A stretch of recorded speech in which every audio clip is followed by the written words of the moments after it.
আসসালামু আলাইকুম everyone, welcome to A brand new episode. এখন থেকে চেষ্টা করব বড় ভিডিও বানানোর, কারণ যে রিলগুলোতে আমি ফিটনেস রিলেটেড কথা বলি ওগুলো আসলে শেষ করা যায় না কথা বলে। অনেক কিছু আছে বা অনেক নলেজ আছে, আমার অনেক এক্সপিরিয়েন্স আছে যেগুলো আমি চেষ্টা করব আপনাদের সাথে শেয়ার করার, কারণ অনেকের অনেক রকম প্রশ্ন থাকতে পারে। আজকে আমি বেসিক্যালি অনেক দিন পরে ওয়ার্কআউট করতেছি, অনেক দিন না ঠিক উম, আমি লাস্ট ওয়ার্কআউট করছিলাম গত উইকের সোমবারে। তো এখন আর কি 4-5 দিন পরে আজকে আবার ওয়ার্কআউট শুরু করব। তো যেহেতু এই উইকের আমি শুক্রবারে রেস্ট নেই, মানে শুক্রবার হচ্ছে আমার রেস্ট ডে। তো এই উইকের আর 5 দিন বাকি। তো আজকে চেষ্টা করতেছি মানে আপার বডি এক্সারসাইজ করার, কালকে লোয়ার বডি, আবার যে বাকি যে 3 দিন থাকে এই 3 দিন হচ্ছে গিয়ে আবার পুশ পুল লেগস করবো। তো আপনারা তো অনেকেই জানেন যারা আমাকে ফলো করেন যে আমি পুশ পুল লেগস এক্সারসাইজ করি। তো আজকে শুধু সময়ের জন্য বা এই উইকটা কভার করার জন্য আজকে আপার বডি এক্সারসাইজ করব।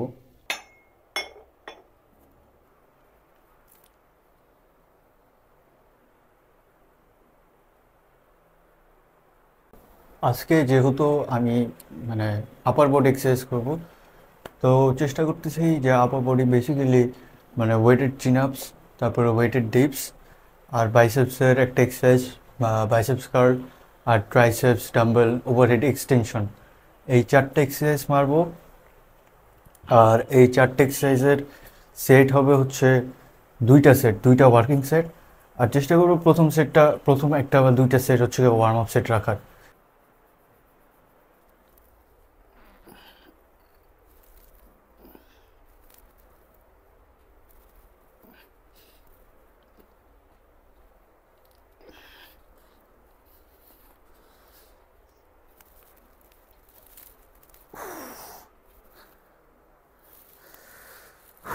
এটা হচ্ছে আমার ওয়ার্ম আপ সেট 1।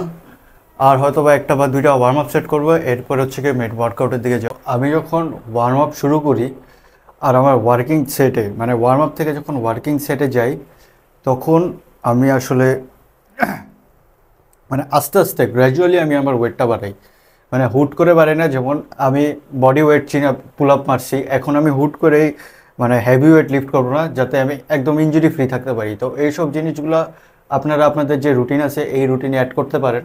আমার মনে হয় যে অনেক দিন যাবত আপনারা ইনজুরি ফ্রি ট্রেনিং করতে পারবেন। তো অনেক সময় দেখা যায় যে ইনজুরির কারণে অনেক পিছিয়ে যায় মানুষজন, আর পরে ডিমোটিভেট হয়ে যায়, এরপরে আবার কন্টিনিউ করতে চায় না। তো এই বিষয়গুলো খেয়াল রাখবেন যে আমি পার্সোনালি কী করি, আবারও বলতেছি, আমি যখন ওয়ার্ম আপ শুরু করি তো আমি গ্র্যাজুয়ালি ওয়েট বাড়াই। একদম হুট করার পর এক সেট ওয়ার্ম আপ করলাম এবং হুট করে 40 কেজি বা 30 কেজি অ্যাড করলাম, এইভাবে আমি ওয়ার্কআউট করি না। আমি 10, 20, 30, 40 এভাবে ম্যাক্সিমাম লেভেল পর্যন্ত পুশ করি। তো এই বিষয়গুলো আপনারাও নিজেদের রুটিনে অ্যাড করবেন।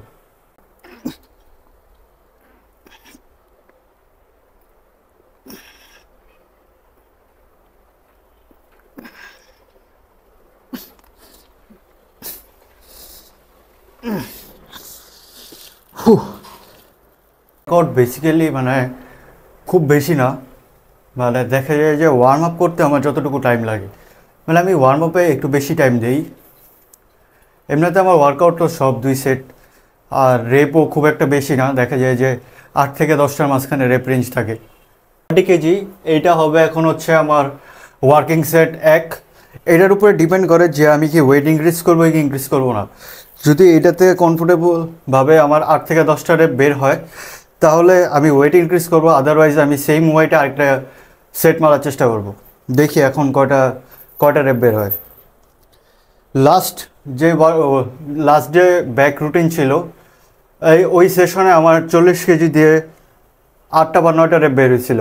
এখন তো অনেক দিন যেহেতু গ্যাপ, ডায়েটও খুব একটা মানে ডায়েট বা রেস্ট খুব একটা অন পয়েন্ট ছিল না। তো এজন্য আমি শিওর না যে 40 কেজিতে আজকে কয়টা রেপ বের হবে।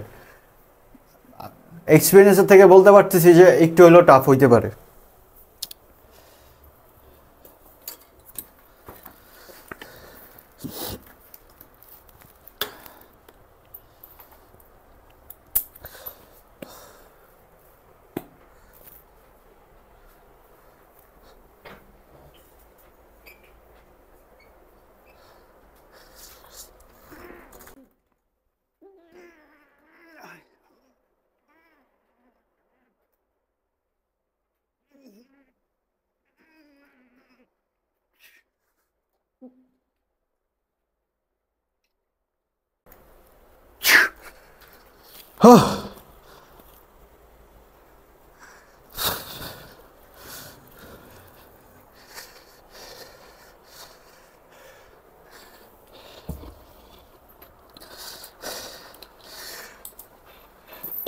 লাস্ট রেপ 40 কেজিতে ট্রাই করব।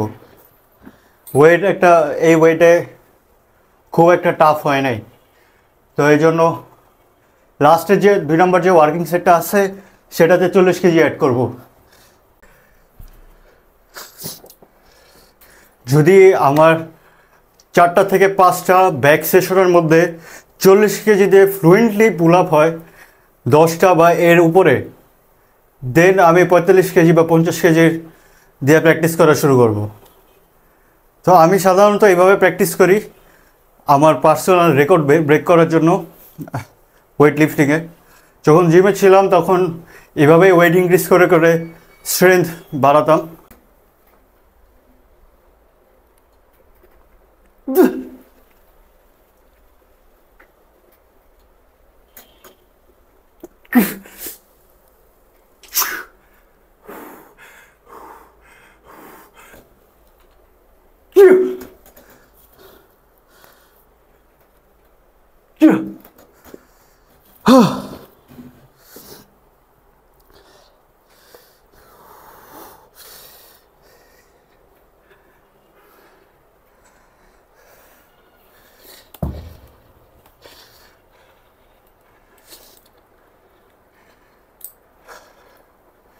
রেপ কাউন্ট করি নাই কয়টা রেপ আসছে, একটু পরে আমি ক্লিপটা দেখব। এটা হচ্ছে কি আমার পুল আপ বা ব্যাকের লাস্ট সেট। এরপরে হচ্ছে গিয়ে ওয়েটের ডিপসে যাব। তো এর আগে ডিপসের বডি ওয়েট ডিপস আর নর্মাল 1টা বা 2টা সেট অ্যাড করব। হঠাৎ করে হেভি ওয়েটে যাওয়াটা ঠিক না, আপনার আননেসেসারি জয়েন্টে প্রেশার পড়ে। তো আপনারা যারা ওয়ার্কআউট করেন এই জিনিসটা খেয়াল রাখবেন, ঠিক আছে? আপনি গ্র্যাজুয়ালি ওয়েট ইনক্রিজ করেন, কিন্তু একদম নর্মাল ডাইনামিক মুভমেন্ট করার পরে ডিরেক্ট ওয়েট লিফটিংয়ে যাওয়াটা ঠিক না। এখন হচ্ছে গিয়ে ব্যাক শেষ, এখন চেস্ট। তো চেস্টের একটা এক্সারসাইজ হিসেবে আজকের জন্য ওয়েটের ডিপস। তো ওয়েটের ডিপস মারার আগে নর্মালি বডি ওয়েট যে ডিপস আছে এই ডিপসটা মারবো, জাস্ট একটা রিদম মেনটেন করার জন্য, যে না এখন হচ্ছে গিয়ে চেস্ট হিট করবো, জাস্ট এতটুকু, আর কিছু না। 1 বা 2 সেট, আর ওয়ার্কিং সেট 2টা সেম। ওয়ার্কিং সেট আমার কোনো আইডিয়া নাই যে কয়টা রেপ আসবে।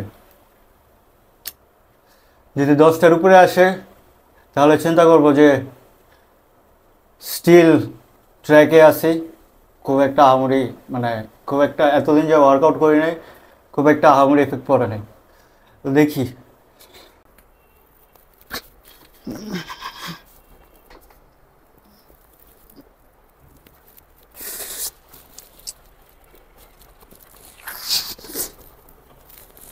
Good.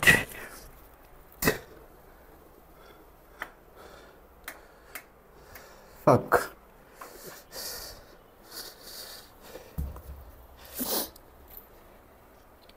স্যাটিসফাইড না।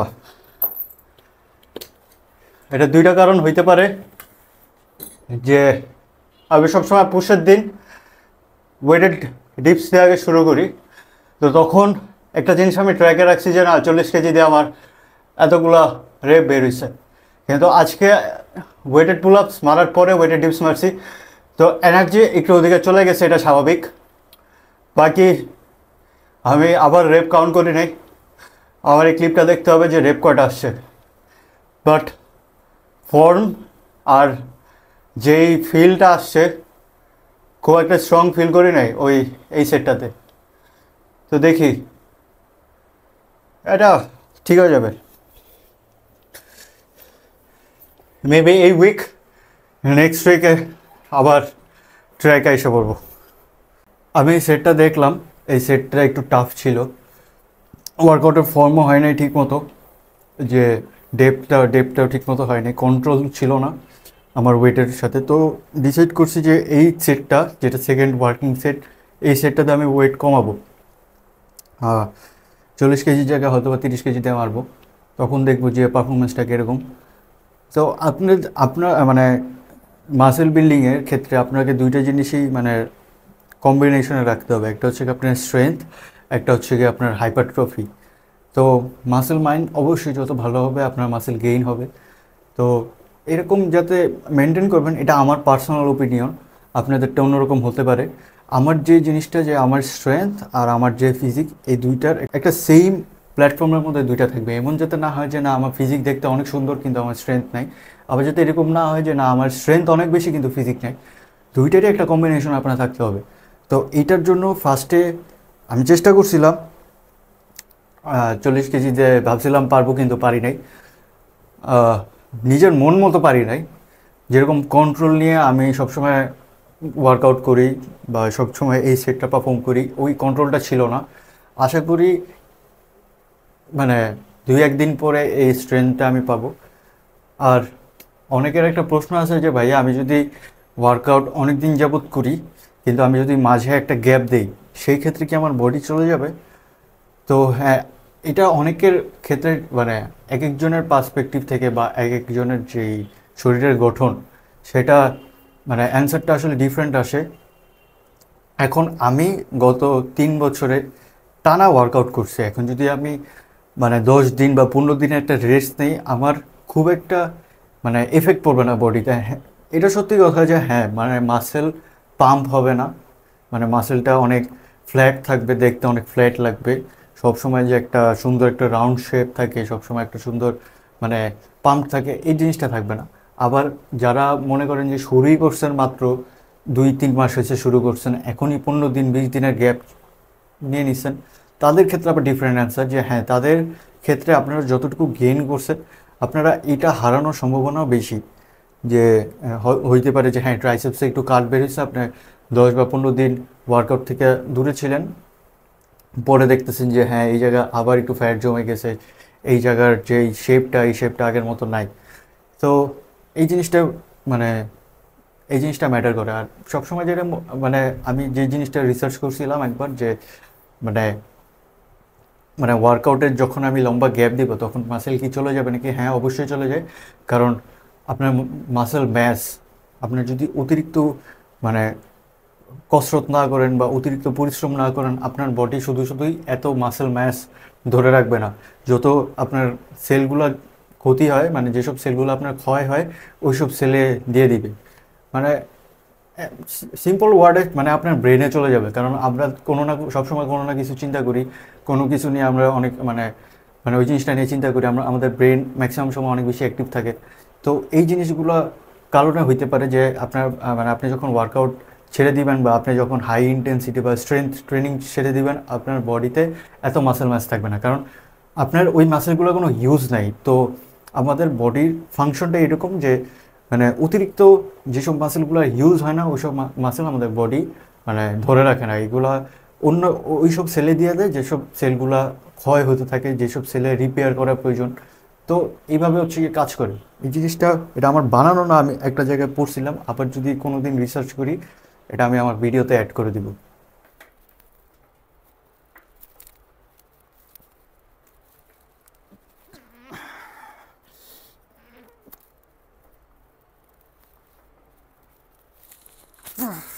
শেষ শেষ এরপর হচ্ছে কি বাইসেপস আর ট্রাইসেপস।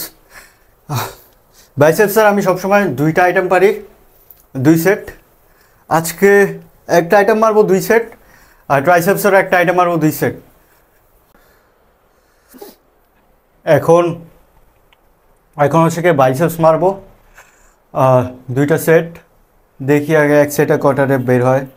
এটার উপরে ডিপেন্ড করে সেকেন্ড সেটটা, যে ওয়েট বাড়াবো নাকি ওয়েট কমাবো নাকি সেম রাখবো। তো সব কিছুই ডিপেন্ড করে যে ফার্স্ট অ্যাটেম্পটের উপরে, যে কত দিয়ে আসলে শুরু করব। তো বেসিক্যালি আমি 15 কেজি দিয়ে মারি, কিন্তু আজকে যেহেতু ওয়েটেড চিন আপস আর ওয়েটেড ডিপস হচ্ছে গিয়ে স্ট্রেংথ অনেক বেশি চলে গেছে, তো 12.5 দিয়ে শুরু করতেছি। যদি মনে হয় যে না 12.5 এনাফ না, সেই ক্ষেত্রে আবার 15 দিয়ে অ্যাড করব, বা সেই ক্ষেত্রে আবার 15 দিয়ে 1 সেট মারবো। তো দেখি।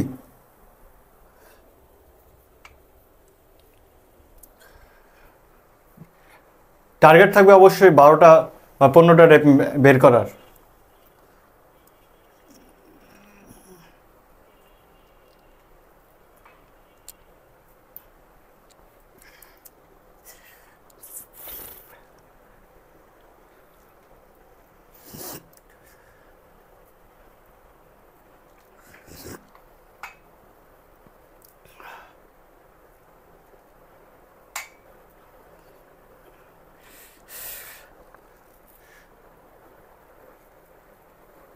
12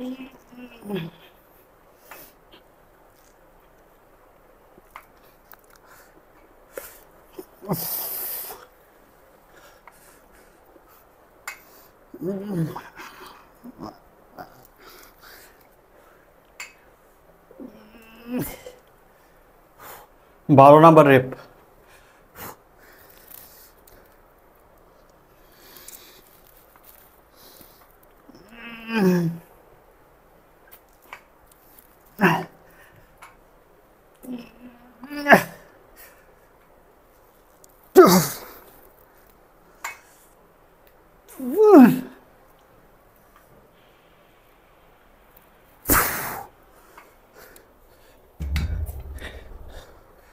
পনেরোটা রেপই আসছে, কিন্তু যদি 15 কেজিতে এখন মারি সেই ক্ষেত্রে 5টা বা 6টা রেপ আসবে, আমার এক্সপিরিয়েন্সের থেকে আমি বলতেছি। আর যদি এখন ওয়েট সেম রাখি, যেখানে 15টা আসছে সেখানে 9টা বা 10টা, ম্যাক্স পুশ করলে হয়তো বা 12টা আসবে। তো এই সেটই তো, বাইসেপস এমনি অনেক ছোট মাসেল, অলমোস্ট এই সেটই কাজ হয়ে গেছে। এই সেট একদমই আমি ক্লোজ টু ফেলিয়ার পর্যন্ত পারছি। পরশু দিন আবার পুল, তো তখন আবার বাইসেপস মারা হবে।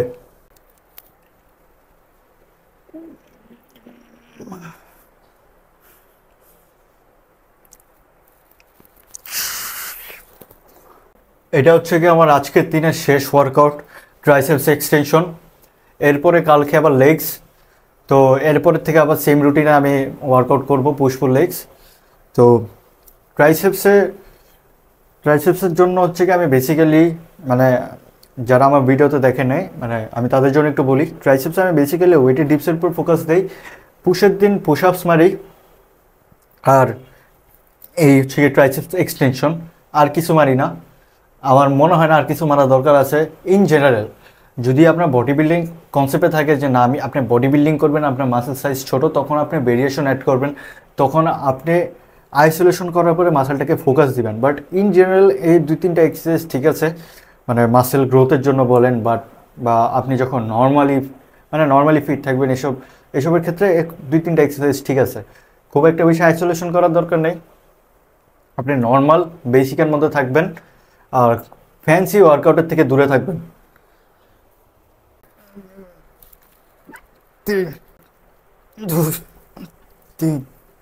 এখন হচ্ছে কি আমি আপনাদের সাথে আমার ডিনারটা শেয়ার করব।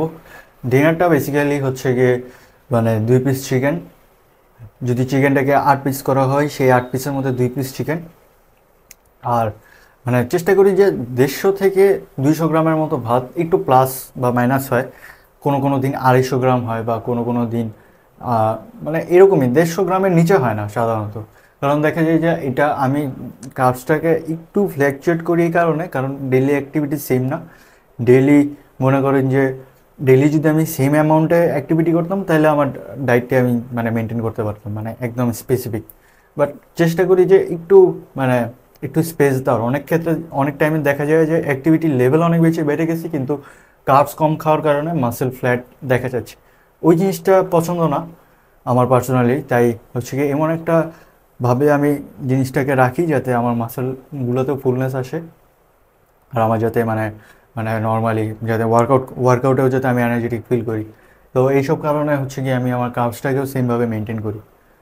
তো ওয়ার্কআউটের পরে পাম্প ভালোই আসতেছে, কিন্তু সবসময় মনে হয় যে বডি আরেকটু যদি সুন্দর হয়, আরেকটু যদি বড় হয় তাহলে বেটার। চেষ্টা করবো নিজের উইকনেসের উপরে কাজ করার।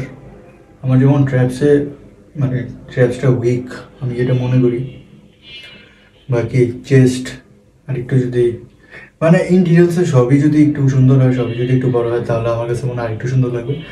তো এটা আস্তে আস্তে চেষ্টা করতেছি, আমার সাথে সাথে আপনারাও চেষ্টা করেন। বাকি একটু ব্যাগটা দেখি কী অবস্থা।